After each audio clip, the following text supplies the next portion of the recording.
One day, back when I was still helping out with story time at the library, story time had started, and I sat down next to the story part, and the children's librarian, this older gentleman, pulled up a chair and sat right next to me, which would be like in front of all the children and most of the adults. I really didn't think anything of it at first because there's only limited space in that children's area. After all, the little seats are taken. Some of the adults don't want to sit on the floor, especially older people, so some of them sit closer to me. So I didn't think anything of it. So I'm sitting as the children's librarian is starting story time with songs and the usual activities. This man is looking at me and telling me how he would like to read a story for story time, which I'm just like, okay. He shows me the story, hands me the story, and asks me to read it. While this is all like story time's going on, so I'm quickly reading the story. He was asking if it was a good story, which it was okay, but it really wasn't appropriate. Not, and I don't mean like there's anything wrong with the story. It's just that like we're talking like preschool kids. Like the story is something that older kids maybe or adults would have appreciated more. Anyway, I ended up realizing that he wanted to read the story right then and there, meaning he wanted me to interrupt the children's librarian, stop story time so he could read this story. I don't know if he didn't realize it, but I'm just a volunteer. I have nothing to do with this, and we've had people read stories at story time before, but it's usually something that's planned, set up in advance. The children's librarian herself has already read the story and approved it for story time. And on top of that, the story time activities are planned weeks in advance because there's a monthly printed out calendar. This man was expecting me to say, "Excuse me, Miss Jess, but I need you to stop reading the story that you're reading to these little kids because this man that you've never seen before wants to read his story that you never approved to these kids." So he was getting impatient with me. What I did not realize at the time was I kind of heard him talking to another librarian at the front desk named Enrique, but I didn't think anything of it because I don't sit here and note every conversation that happens between a patron and librarian. I heard him say something about stories, and he was asking who was in charge of that, and Enrique said, "Oh, that would be Jesslyn, and she's right over there." If Enrique had any idea that this guy actually wanted to read a story, he either would have said, "Well, actually, I think you should go to see the director," or he would have said, "But story time's about to start. I think you should either wait until it's over to talk to her or come back later." But I'm pretty sure he had no idea. Probably thought he was just asking about story time because a lot of people come in and say, "Oh, where's story time?"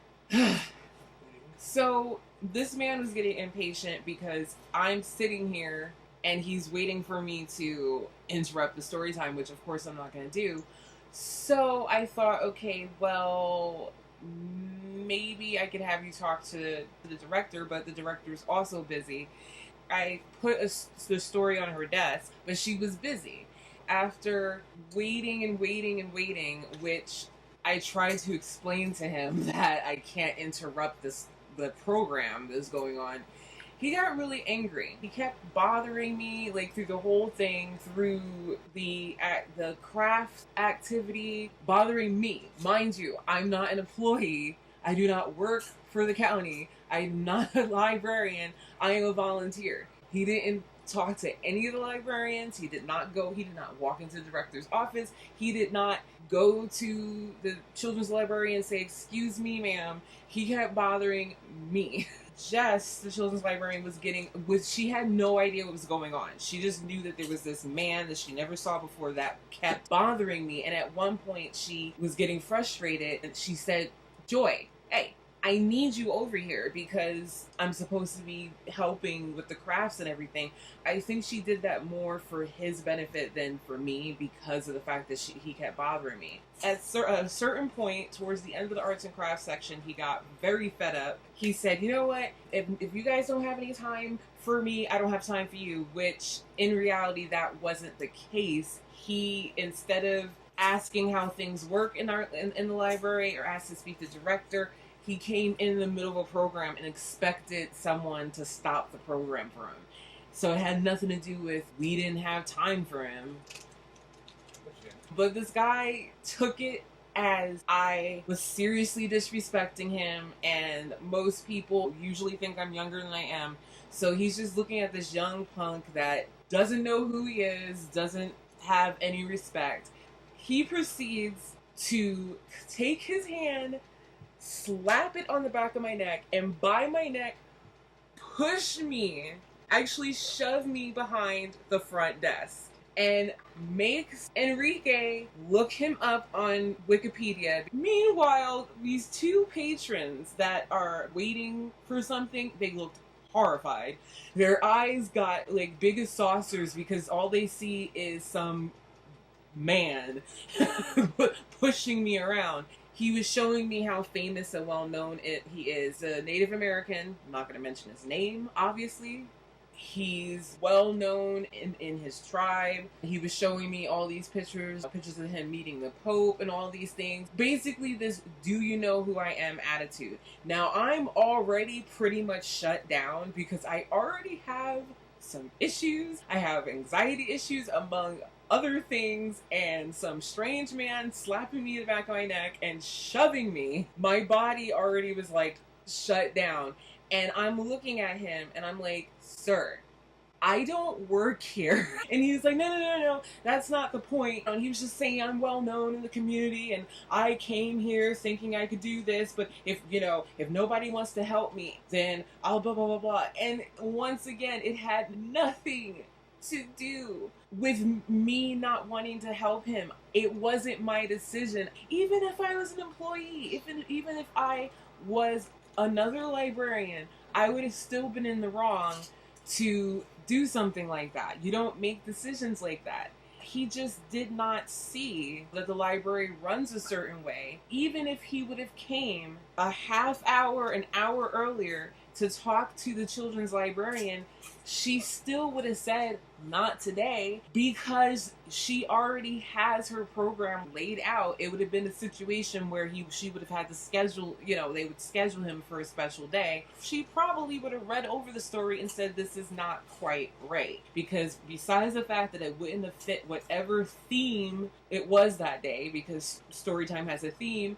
but it was some weird cooking story with alcohol. I mean, it's a story that you're reading to a 3-year-old and may as well be reading a college thesis. There's a certain way you read to little kids. When they're older, it's one thing, but when they're 2-3 years old, this is not the right story. And if he would have just taken a moment to think instead of letting his ego speak for him and assume that I was disrespecting him, he would have realized that he came in at the wrong time. Like I said, by the time he sat next to me, Miss Jess had already started with the warm-ups for story time. She already started with the songs and everything. What am I supposed to do?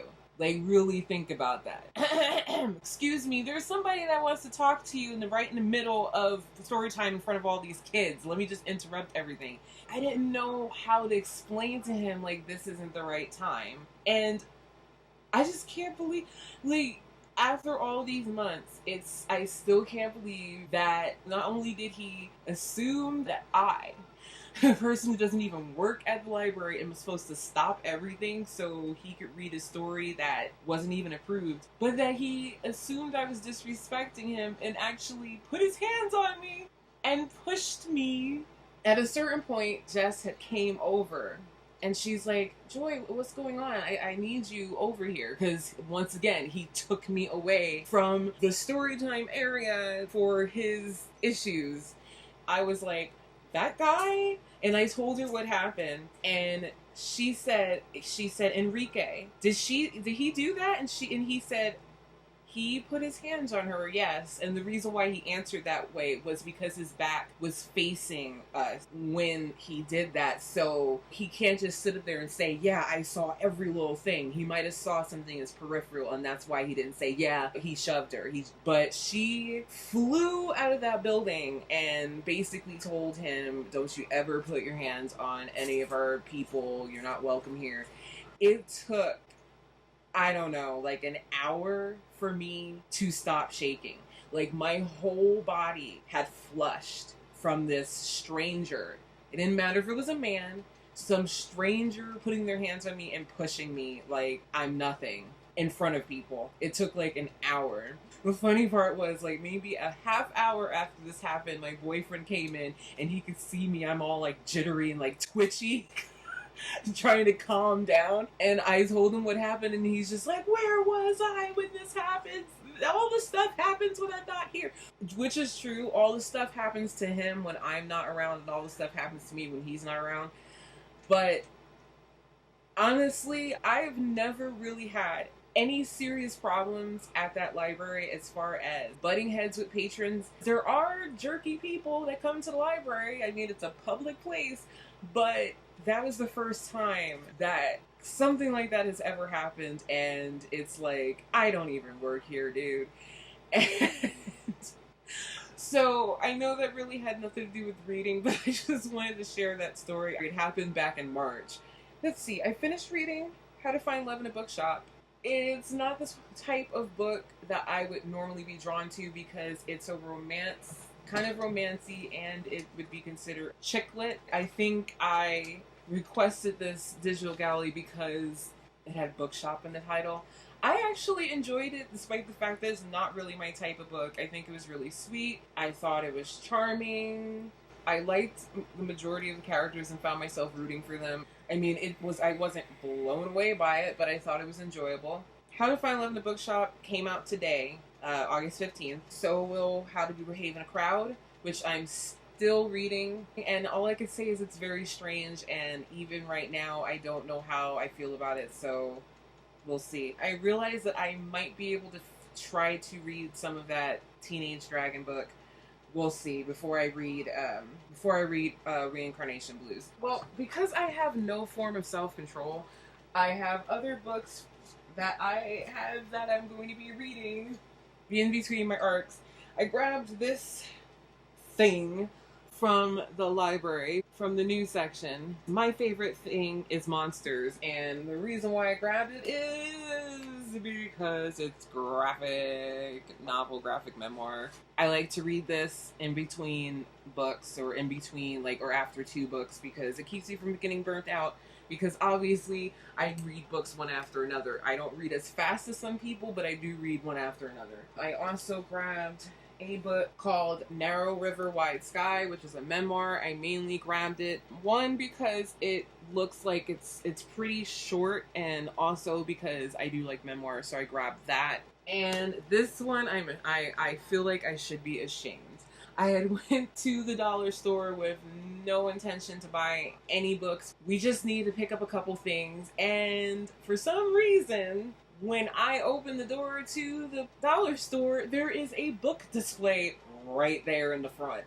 Because it usually is on shelves and an end cap, but for some reason they made this huge display, a huge table with a bunch of books. And I didn't really see anything I was interested in. Like I said, I wasn't planning on buying anything, and this one book caught my eye. I've never heard of it. The Selected Works of T.S. Spivet by Rafe Larson.